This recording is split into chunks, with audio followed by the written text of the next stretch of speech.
To find this file, this is a template that's been created in InDesign for a layout that you're going to be working on. Now the layout outcome is going to look like this here, and obviously this is taken from another tutorial, but instead of going through the entire tutorial process, which is a bit lengthy, instead I'm going to give you the template.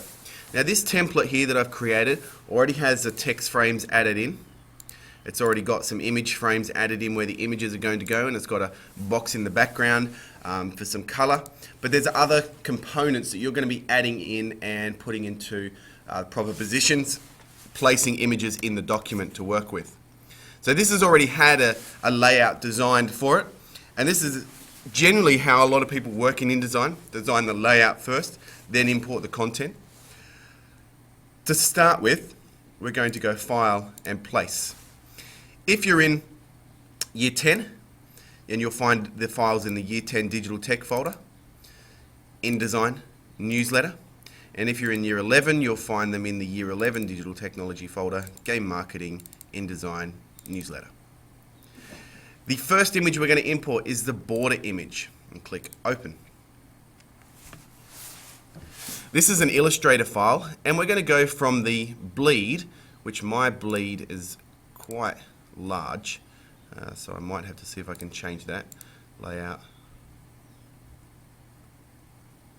It doesn't matter. I'll just go from the edge here. The bleed is quite large on it, but we will probably bring it down a little bit.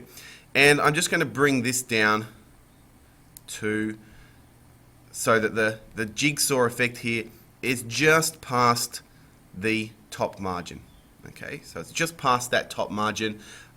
It's not all inside the page, just the bleed is past that top margin. Now I'm going to go right down the bottom, click somewhere, File, Place, and place that border image again. If it doesn't come in, or it comes in somewhere else on the page, just hit Control Z, because it means that I must have had a frame selected. And I'm going to drag from here over to that side now.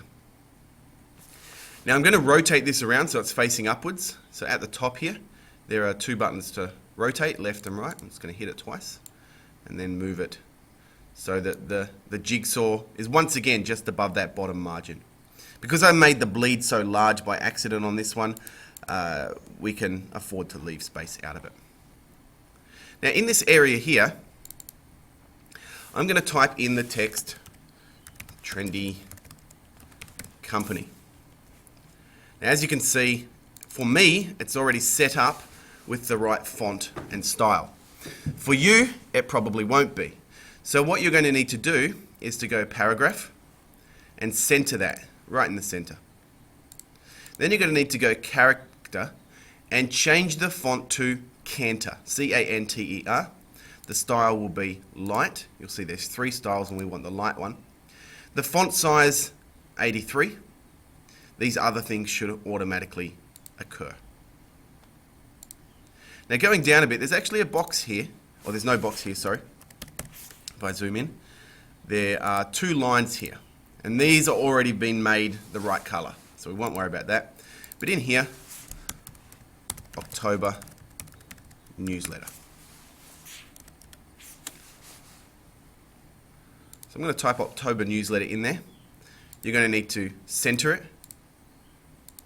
Character is going to be Novecento sans wide, medium, at 13.75 points. That's going to be your size for that. Now before we go any further, we're going to change the color of these two documents, these two files here. These two pieces of text. And the way we can do that is by going to Swatches, click on a color, create a new color, and double click it. Now the color that I actually want to use, I had already set here, so I'll just grab that color. It's 0, 28, 33, 83. So that's 0, 28, 33, 83. I'll just show you a different way to do it. So if I go to Window, and then Color, I'll get this little box down here. And from here, I can click the down arrow and click CMYK. That'll load this up here. Then using these settings I can type them in 0, 28, 33, 83. And once I've done that I can click here and click add to swatches. Once that's done, it should be in my swatch panel at the bottom there and I can use that anywhere else. Now we'll do all the images and color bits first. So down here, this text box is going to say employee recognition. And that's going to be white text. It's also going to be 13 point. Now the color for this color box here, if you click on that, we're going to change that to CMYK. We're going to make it an orange color. So we're going to need black to come down a bit. We're going to need yellow to go up. We're going to need red to go up. And we're going to need the cyan to go down.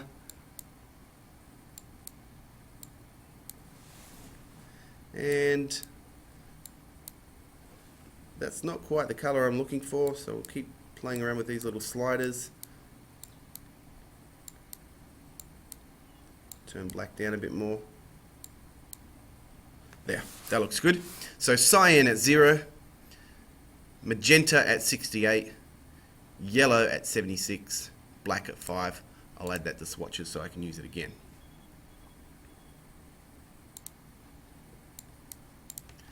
Now this next text box here, which doesn't quite look like it's sent, oh no, it is. This one is going to say, this one is actually going to say employee recognition. I got them out of order. The one above it is going to say continued growth month to month with an exclamation mark.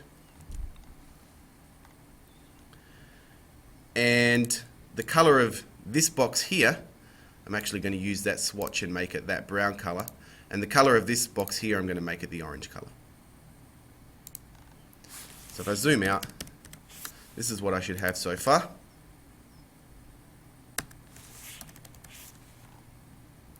Now for this image, I'm going to click on it and go File, Place.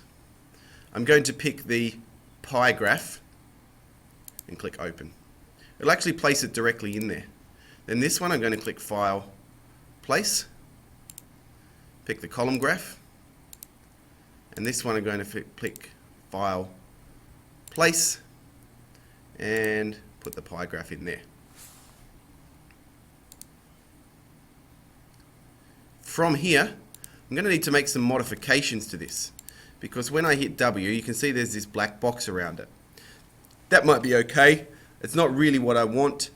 Actually, we'll leave it for that. We'll leave it at that for now. It's not going to affect it too much. Down in these boxes, though, I'm going to click File, Place, and I'm going to place this woman's face first. That's going to go in there. This one, I'm going to go File, Place, and place the guy's face.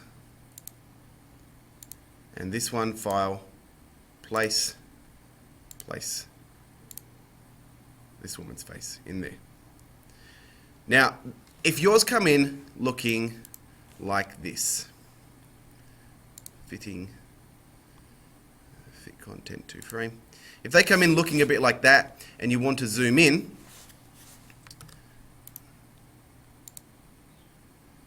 clear frame, let's just figure this out because it shouldn't have come in this way. Center content, no. Fit content to frame. I think when it comes in, if it's the first time you've imported it, it will probably come in looking a bit more like this. Okay, so their heads are big, or his head might be quite small. Anyway, what you're going to need to do is to click on this box in the middle, not box, sorry, the little disc in the middle, and then use the brown bar to scale it up, or scale it out, sorry. So if it comes in too far, scale it out and move it around. You'll see that the image still stays inside the frame, but I'm able to scale the image inside the frame up.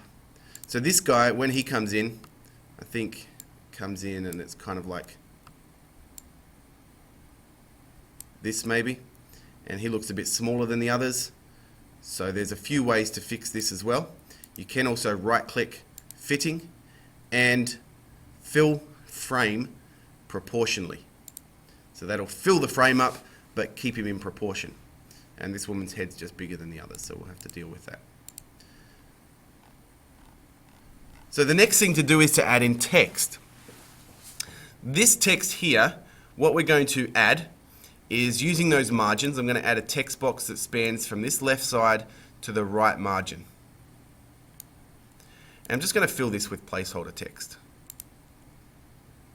It's actually quite large text, so I'm going to use the character panel and turn the font size down to 10, and then just fill it with placeholder text again. That's pretty easy.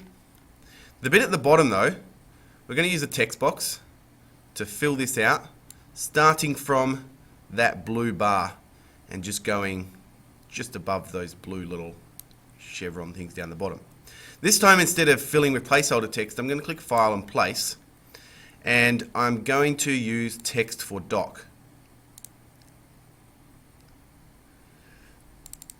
Now this text, I'm going to have to delete this first bit because originally that was going to go up the top there. And then I'm going to change the size of this down.